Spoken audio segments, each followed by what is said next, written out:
Iya, ekonomi Indonesia gelap gulita.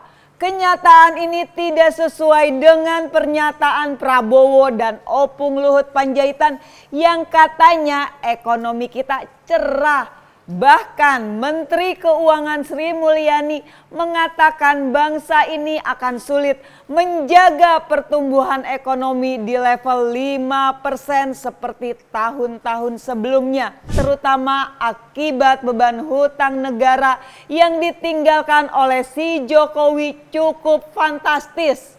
Akankah pemerintahan Prabowo Gibran tetap menutupi semua yang terjadi agar terlihat Indonesia cerah dan baik-baik saja?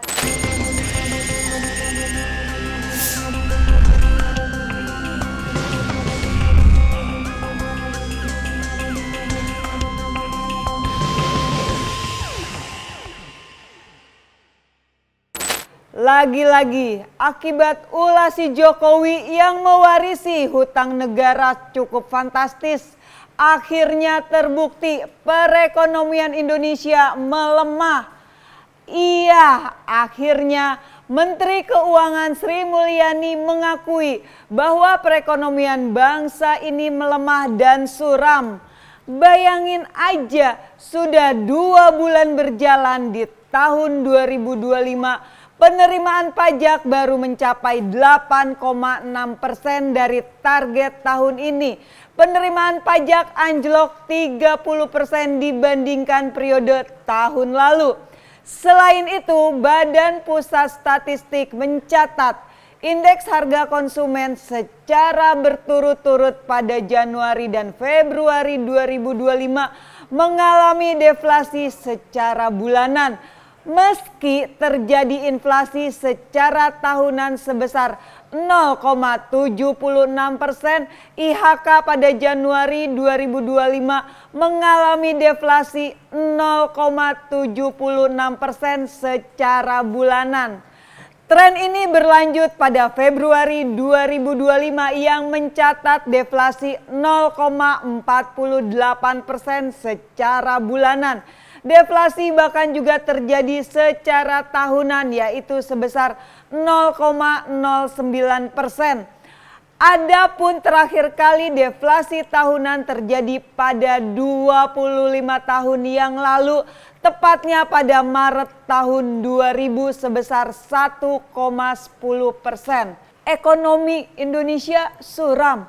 Iya, ekonomi Indonesia gelap gulita. Kenyataan ini tidak sesuai dengan pernyataan Prabowo dan Opung Luhut Panjaitan yang katanya ekonomi kita cerah.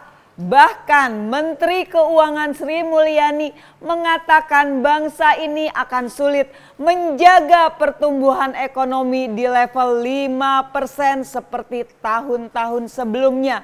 Kabar buruk ini muncul menjelang Hari Raya Idul Fitri. Akankah kesuraman ini dialami oleh rakyat saat sedang merayakan Hari Raya Idul Fitri dan menjadi sebuah cerita keluarga saat berkumpul? Betapa suramnya ekonomi kita di pemerintahan Prabowo Gibran yang baru berjalan beberapa bulan. Banyaknya korban PHK, kebijakan yang tidak pro rakyat dan juga terbongkarnya kasus-kasus korupsi menjadi bahan obrolan seru nih. Tentu ini sangat memalukan yang seharusnya Hari Raya Idul Fitri diisi dengan cerita-cerita bahagia. Ini malah cerita negatif tentang apa yang terjadi di tanah air saat ini. Gimana nih Pak Prabowo dan Opung? Indonesia cerah ternyata hanya omon-omon. Tetapi dengan kondisi ekonomi saat ini justru Menteri Keuangan Sri Mulyani secara tidak langsung menyalahkan kebijakan pemerintah yang membantu rakyat seperti adanya diskon tarif listrik 50% pada Januari hingga Februari 2025, diskon tarif tol hingga insentif pajak pertambahan nilai ditanggung pemerintah, tiket pesawat selama periode Lebaran 2025. Waduh, jadi maksud ibu itu seharusnya pemerintah tidak membantu rakyat gitu.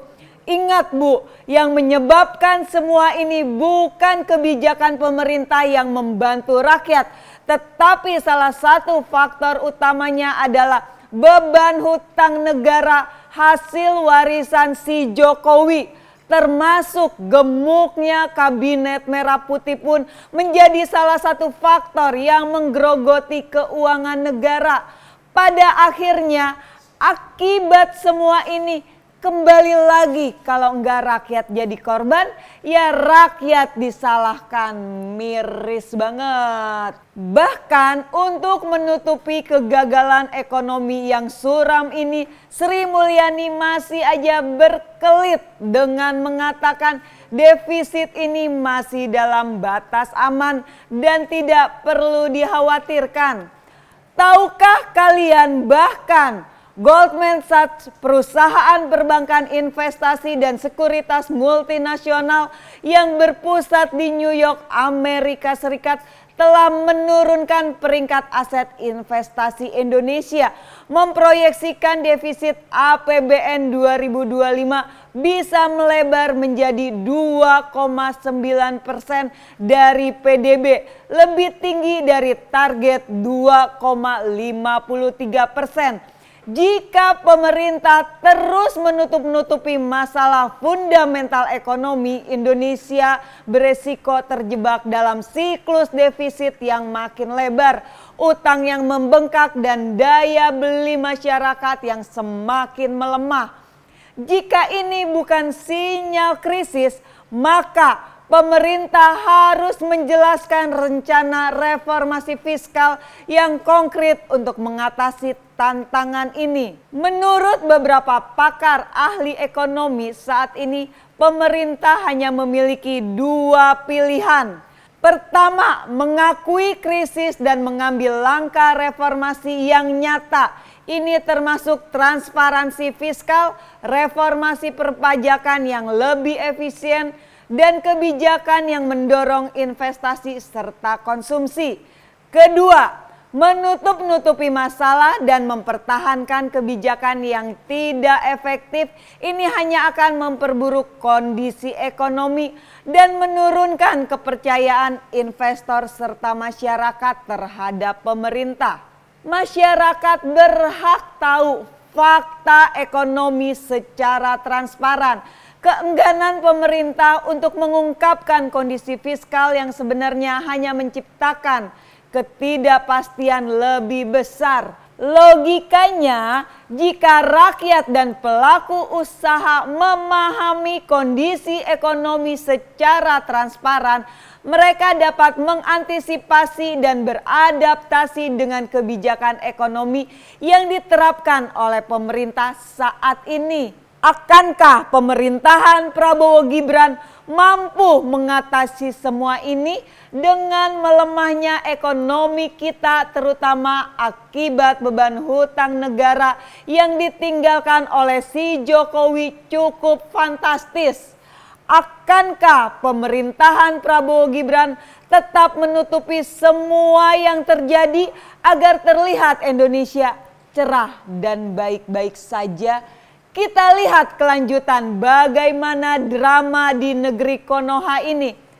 Please Pak Prabowo, jangan terus bebani rakyat akibat ulah para pejabat negara yang nakal. Tindak tegas mereka yang hanya sibuk bekerja untuk kepentingan pribadi dan golongan. Contohnya, si Menteri Kehutanan Raja Juli Antoni yang jelas melakukan nepotisme dengan menaruh mayoritas kader-kader partai berlogo mawar merah menjadi tim Volunetsing 2030. Buang orang-orang yang tidak berkompeten di pemerintahan. Kurangi yang namanya staf khusus di kementerian. Kurangi acara-acara yang hanya buang-buang anggaran seperti rapat revisi RUU TNI kemarin di hotel mewah yang sebenarnya bisa dilakukan di gedung DPR MPR RI. Salam revolusi cinta.